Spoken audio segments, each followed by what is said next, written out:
Before we begin, please support me for just a moment. I work very hard to create these stories, and life isn't easy for me. Your like and subscription can help me earn a little and keep my home running. If you enjoy my stories, please support my channel. Even one like means more to me than you know. Thank you for being here. Now let's begin. Welcome back to Emotions Unfolded. If you believe every family has secrets, every betrayal has a price, and sometimes the quietest person in the room knows the most, then stay with me until the very end.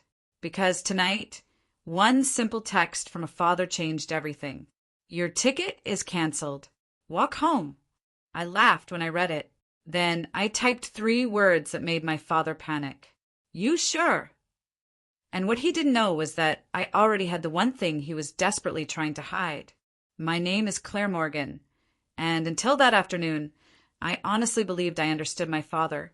I was 32 years old, worked as a financial operations manager in Chicago, and had spent most of my adult life trying to keep peace inside my family. My father, Daniel Morgan, was the kind of man everyone respected. At least that was how strangers saw him. He owned a successful home renovation company, drove an expensive SUV, shook hands with everyone he met, and never missed an opportunity to tell people that his family came first. My mother loved repeating that sentence. Your father would do anything for his children. I used to believe her. Then came my younger brother, Evan. Evan was 27 and had recently decided he wanted to open a second location for his fitness business. Dad was thrilled. He called it the next big step. I called it a financial disaster. Evan already had unpaid business loans, inconsistent revenue, and a habit of spending money before he actually earned it. When Dad asked me to guarantee a new $180,000 business loan, I refused. Not because I hated Evan, not because I didn't care about Dad. I simply knew what would happen if the business failed. My name would be attached to the debt. Dad didn't like my answer. For 2 weeks, he barely spoke to me. Then suddenly everything changed. He became sweet again. He invited me to a family vacation in California for my mother's birthday. He told me, Claire, forget the business stuff. We're family. I wanted to believe him. So I did. I paid for the beach house. I paid for the rental car. I even booked a private dinner for my mother's birthday.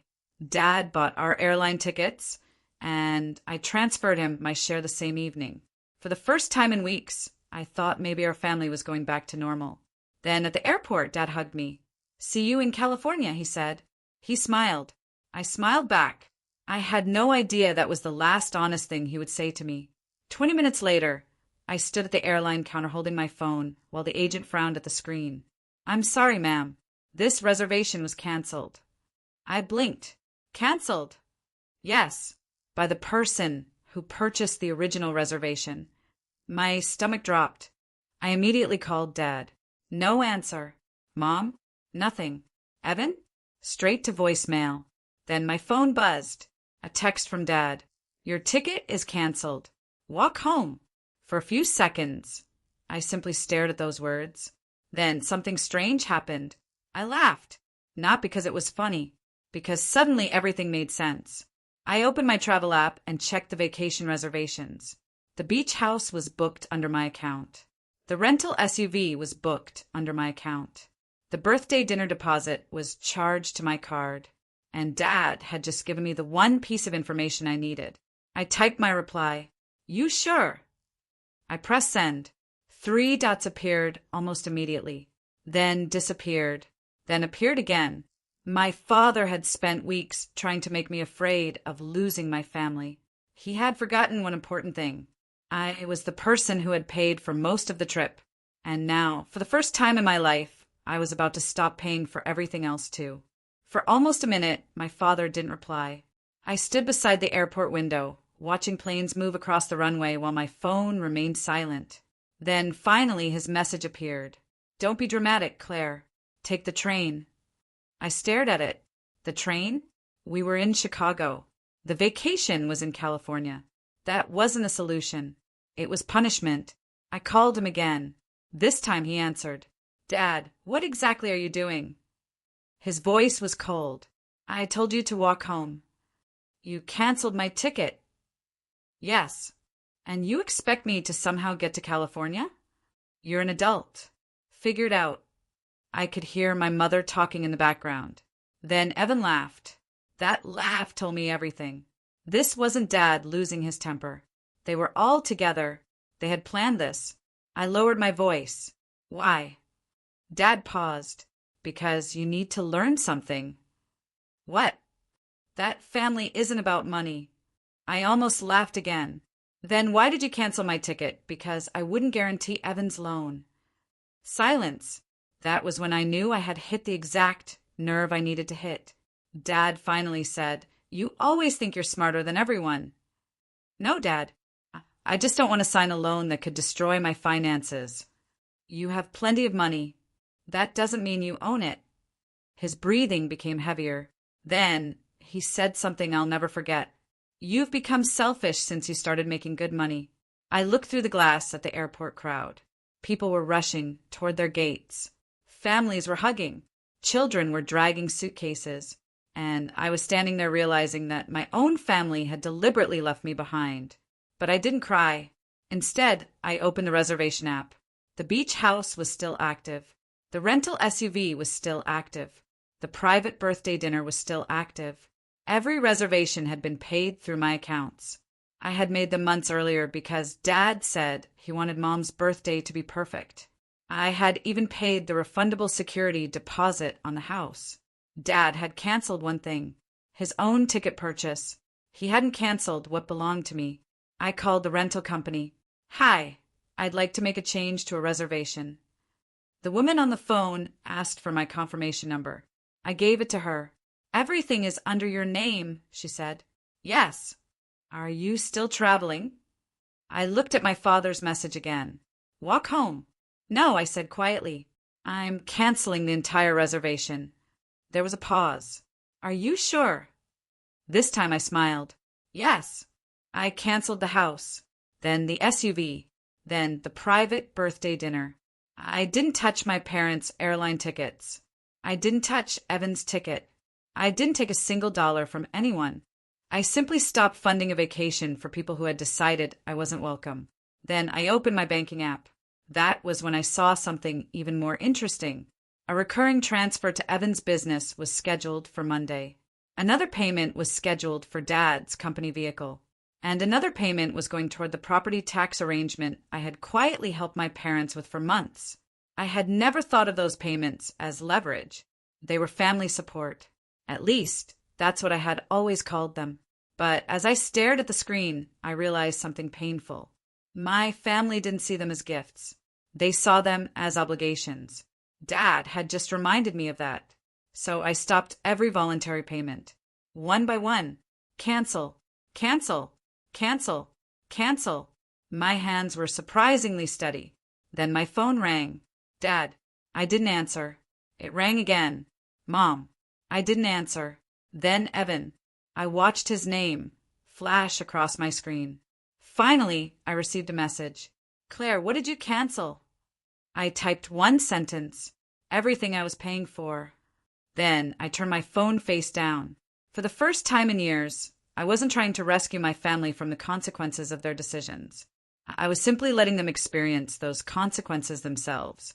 And I had no idea that by Monday morning, every single one of them would be calling me. Not because they suddenly missed me, but because they had finally discovered exactly how much of their lives had quietly depended on me. By Monday morning, my phone had become almost impossible to use. 23 missed calls. 9 from Dad. 6 from Mom. 8 from Evan. I didn't call anyone back. Instead, I went to work. At 10:15, my assistant placed a small envelope on my desk. Claire, your father called the office. My stomach tightened. What did he say? He said it was a family emergency and that you needed to call him immediately. I closed my eyes. Of course. Dad had realized that calling my personal phone wasn't working. Now he was bringing the family drama into my workplace. I told my assistant, if he calls again, don't transfer him. She nodded. 20 minutes later, Evan texted me. You seriously canceled everything? I replied, yes. His response came immediately. Dad says you're having some kind of breakdown. I stared at the screen. A breakdown? I had worked 12-hour days while helping them. I had paid their bills. I had protected Evan from financial mistakes. And now refusing to pay for a vacation was a breakdown? I typed, asked Dad why he canceled my ticket. No response. Instead, Mom called. I almost ignored it, but something inside me wanted to hear what story she was going to tell. I answered, Claire. Her voice sounded tired. What happened? She sighed. Your father says you canceled the vacation. I actually laughed. Mom, Dad canceled my airline ticket. He said it was a joke. A joke? Yes. He intentionally canceled my ticket, told me to walk home. And you think that's a joke? Silence. Then she whispered, he didn't think you'd take it seriously. That doesn't make it better. I know. Those 2 words surprised me. For the first time, Mom sounded uncertain. I asked, did you know he was going to cancel my ticket? Another long silence. Then she admitted it. I knew he was angry. That wasn't my question. I knew he planned to teach you a lesson. My chest tightened. So you knew? Yes. And you still boarded the flight? She started crying. Claire, your father said you would buy another ticket. There it was. The truth. They hadn't expected me to leave. They expected me to panic. They expected me to spend more money. They expected me to chase them. And most importantly, they expected me to forgive them before they ever had to apologize. I ended the call. That afternoon, another message arrived. This one was from Dad. Restore the reservations. Your mother has been looking forward to this birthday for months. I stared at the words. He still wasn't apologizing. He wasn't asking if I was safe. He wasn't asking how I felt. He was giving me another instruction. Restore the reservations. I replied, no. 3 minutes later, he called. I answered this time. You're really going to ruin your mother's birthday over this? No. You ruined it when you decided humiliating me was more important than celebrating her. You're being selfish. Maybe. You'll regret this. Maybe I will. He went quiet. Then his voice changed. Claire, don't make me tell the family what you've done. I leaned back in my chair. What exactly have I done? You know. No, Dad.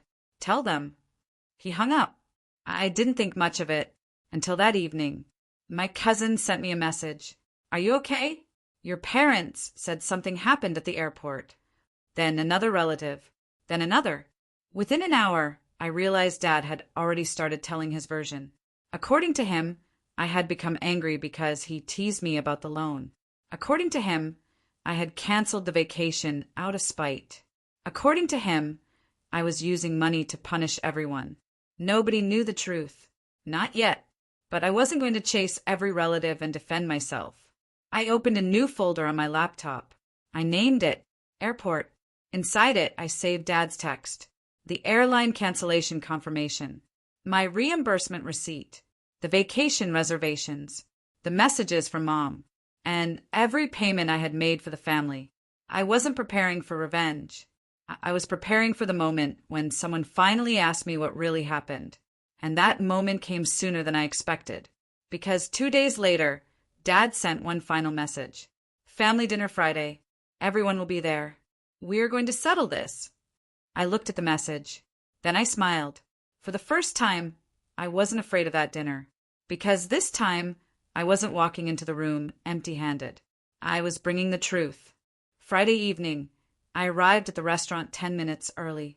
My Aunt Rachel was already waiting outside. She looked at me, then at the folder in my hand. You really brought documents. I brought facts. She nodded slowly. I think you're going to need them. Inside the private dining room, Dad was sitting at the head of the table. Mom was beside him. Evan sat across from me. My uncle and 2 cousins were there too. The moment I entered, everyone became quiet. Dad gestured toward the empty chair. Sit down, Claire. I sat. He folded his hands on the table. We're here because your behavior has gone too far. I almost smiled. My behavior? Yes. You canceled your mother's birthday trip. You stopped helping Evan. You stopped paying the family expenses you've always handled. I stopped voluntary payments. That distinction doesn't matter. It matters to my bank account. My uncle cleared his throat. Maybe everyone should calm down. Dad ignored him. Claire, you owe this family an apology. I looked around the table. Before I apologize, can I ask one question? Dad nodded. Why did you cancel my ticket? His expression hardened. I already explained that. No, you explained why I deserved it. I'm asking why you did it. He looked toward Mom. Mom looked down. Dad finally said, you needed to learn respect. Because I refused to guarantee your loan? He didn't answer. I opened my folder. The first page was the airline cancellation. I placed it in the center of the table. Dad canceled my ticket after I refused to guarantee a $180,000 business loan. Evan shifted in his chair. Dad immediately said, that's not what this is about. It is exactly what this is about. I placed another document beside the first. My reimbursement for the ticket. Then another. The original reservation. Then another. The message you sent me. I turned my phone toward everyone. Walk home. Nobody spoke. Dad leaned back. That message was made in anger. No. I looked directly at him. You canceled the ticket before you dropped me at the airport. His face changed. You didn't cancel it after we argued. I continued. You canceled it beforehand. My Aunt Rachel spoke quietly. Daniel told me about it 2 days before the trip. Dad stared at her. You knew. Rachel nodded. He told me Claire needed to learn that she couldn't control everyone. The room became completely silent. I looked at Mom. Did you know? She hesitated, then whispered, yes. Evan looked uncomfortable. I turned toward him. Did you know? He stared at the table. Yes. That one word hurt more than Dad's message, because Evan had been my little brother. I had helped him start his business. I had paid expenses he couldn't afford, and he had watched Dad deliberately leave me stranded. Still, I kept my voice calm. So you all knew. Nobody answered. I opened my banking records. For 4 years, I've paid expenses for this family. I wasn't demanding repayment. I wasn't threatening anyone. I simply showed them the numbers. Evan's business support, Mom's medical bills, Dad's vehicle payment, property taxes, family vacations, emergency expenses. The list continued for pages. Dad's voice became defensive. So you've been keeping score? No. I closed the folder. I started keeping records when you started telling everyone that I contribute nothing. My uncle looked at Dad. Daniel, did you really cancel her ticket? Dad didn't answer. That silence was enough. Then Evan finally spoke. Claire, I knew Dad was angry. I didn't think he'd actually do it. You knew enough to get on the plane without me. He looked away. Mom began crying. Please, this is supposed to be a family dinner. I looked at her. It stopped being a family dinner when you all decided I had to pay to remain part of the family. Dad slammed his hand against the table. You're making yourself the victim.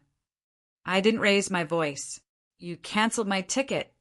You had money to buy another one. And that's exactly why you did it. He froze. I continued. You believed I would panic, spend more money, chase after you, and eventually apologize. Nobody moved. I picked up my phone, but I didn't. Dad stared at me. Then I said the sentence that changed the entire room. You told me to walk home. I stood. So I am. Dad's face went pale. Where do you think you're going? Home. He looked confused. I smiled. Just not the home you thought you controlled. I walked out with my folder under my arm. For the first time in my life, I didn't wait for anyone's permission to leave. But as I reached the parking lot, my phone buzzed. A message from Evan. Claire, please. Dad is furious. You don't understand what he's planning next. I stopped walking. I read the message twice. Then another message appeared. He says he's going to your office Monday. My heart sank, because suddenly this wasn't just about a canceled vacation anymore. Dad was coming after the one place he thought I couldn't protect: my career. Monday morning, I arrived at work earlier than usual. I tried to concentrate on my reports, but Evan's message kept replaying in my mind. Dad is going to your office. At 9:40, my assistant walked into my office. Claire, there's a man downstairs asking for you. I already knew who it was. What's his name? Daniel Morgan. I closed my laptop. Tell security I don't want him upstairs. 5 minutes later, my phone rang. Building security. Ms. Morgan, your father says there's a family emergency. I almost laughed. Apparently, everything became a family emergency whenever Dad wanted something. I'll meet him in the lobby, I said. Please have a security officer present. I walked downstairs. Dad was standing near reception with Mom. The moment he saw me, his expression hardened. You're really doing this? I stopped several feet away. You came to my workplace. Because you refused to answer my calls. I stopped answering because every conversation ends with you demanding money. Mom stepped forward. Claire, your father just wants to talk. Then he should have talked before canceling my ticket.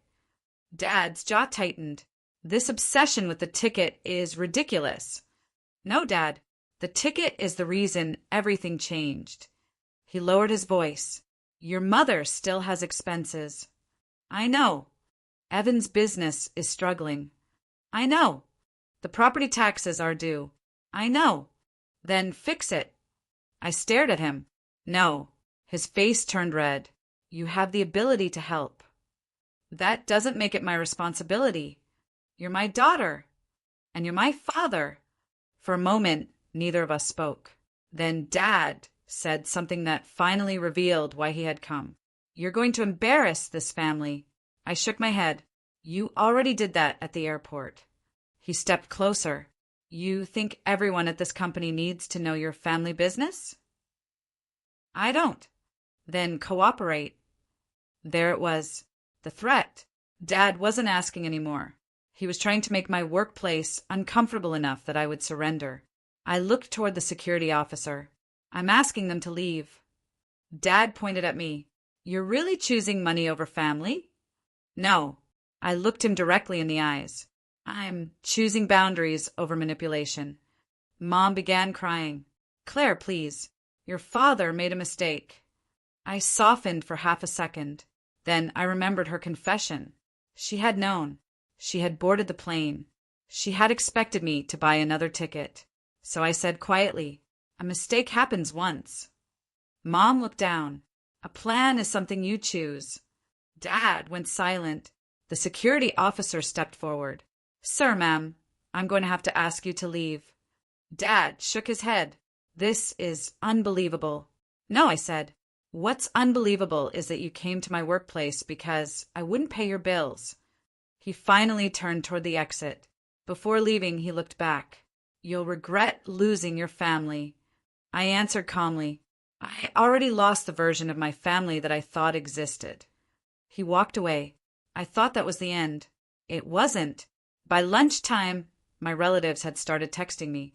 Apparently, Dad had already told them I had security remove my parents from my office. One cousin called me cruel. An uncle said I was humiliating my father. Another relative wrote, family shouldn't be treated like strangers. I didn't respond. Instead, I sent one message to the family group. Just one.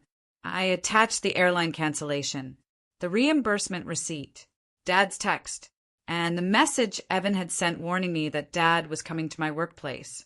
Then I wrote, I will not argue about this again. My ticket was canceled intentionally. I was told to walk home. I am no longer funding people who participated in that decision. I have taken nothing that belongs to anyone. Please stop contacting me about money. Then I left the group.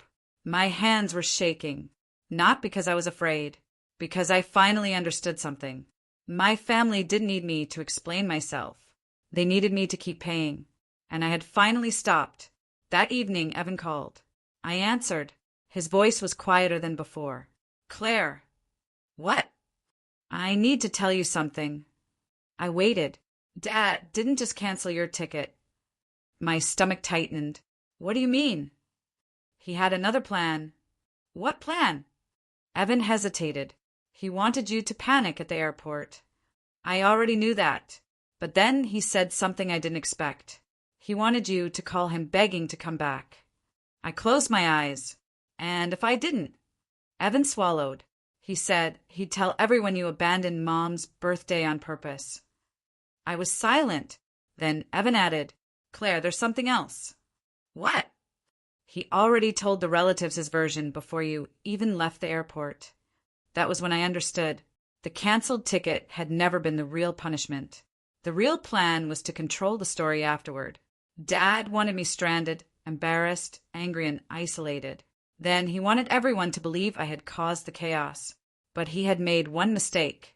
He underestimated how calmly I could collect the truth. And now I had every message, every receipt, and every witness. For the first time, Dad wasn't controlling the story. I was. The next morning, I woke up before my alarm.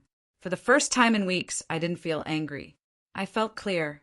I opened my laptop and reviewed everything one last time. The canceled ticket, my reimbursement, Dad's messages, Mom's admission, Evan's warning. Every document told the same story. I hadn't abandoned my family. I had simply stopped financing people who had deliberately humiliated me. 3 weeks passed. The noise slowly disappeared.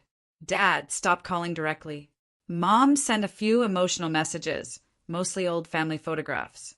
Evan stopped asking for money. I didn't respond to any of them. Then one Friday afternoon, my Aunt Rachel called.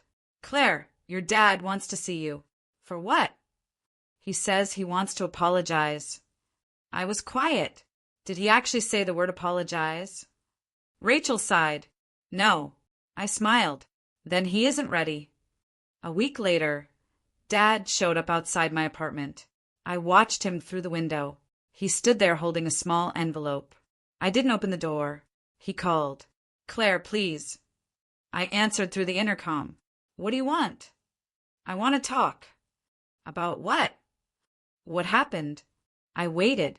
Finally, he said, I shouldn't have canceled your ticket. Those words should have felt powerful. Instead, they felt incomplete. I asked him one question. Why did you cancel it? Silence. Then he said, I was angry. I shook my head. No, Dad. You canceled it before you dropped me at the airport. Another silence. You planned it. He didn't deny it. I thought you needed to understand that family matters more than money. And did you understand that family matters more than control? He didn't answer. I continued. You wanted me to panic. You wanted me to buy another ticket. You wanted me to come running after you. I didn't think you'd actually cut us off. That was the problem. I took a breath. You thought I would always come back. He looked down. For the first time, my father seemed smaller than I remembered. He said, You're my daughter. And you're my father. I paused. But being your daughter doesn't mean I have to accept being punished. He asked if we could have dinner. I said no. He asked if I would reconsider the financial help. Again, no. Then he asked a question I had been waiting months to hear. Is there anything I can do? I thought about it. Yes. His eyes lifted. Stop asking me for money. He nodded slowly. And stop telling people I'm responsible for your financial problems. He nodded again. And never come to my workplace or my home without permission. I understand. I wanted to believe him. But trust isn't rebuilt because someone finally says the right words. It is rebuilt through behavior. So I didn't promise reconciliation. I didn't promise dinner. I didn't promise to restore the payments. I simply said goodbye. He left. I watched his car disappear down the street. And strangely, I felt peaceful. Months later, I took the California trip I'd originally planned. Alone. No family drama. No arguments. No one telling me what I owed them. I rented a small car and stayed at a quiet hotel near the ocean. On my first evening, I walked along the beach while the sun disappeared beyond the water. I thought about that airport, about the message, about the 3 words I had typed without knowing what would happen next. You sure? Dad had thought he was asking me whether I was sure I could survive without my family. He had no idea what I was really asking him. Was he sure he wanted to find out what happened when the daughter, who always rescued everyone, finally stopped? He was. And I answered by walking away. Not from my life. Not from my future. From the role they had assigned me. The daughter who paid. The daughter who fixed everything. The daughter who apologized first. The daughter who stayed quiet. That woman was gone. I still loved parts of my family, but love no longer meant unlimited access to my money, my time, or my peace. And that's the lesson my father accidentally gave me. Sometimes people don't realize how much you've been carrying until you put it down. They call you selfish when you stop carrying them. They call you cruel when you stop rescuing them. And they call you changed when you finally start choosing yourself. My father canceled my ticket and told me to walk home. I laughed. Then I asked him, "You sure?" He was. So I walked, just not toward the home he thought I needed. I walked toward a life where nobody could cancel my place at the table, because this time I chose where I belonged.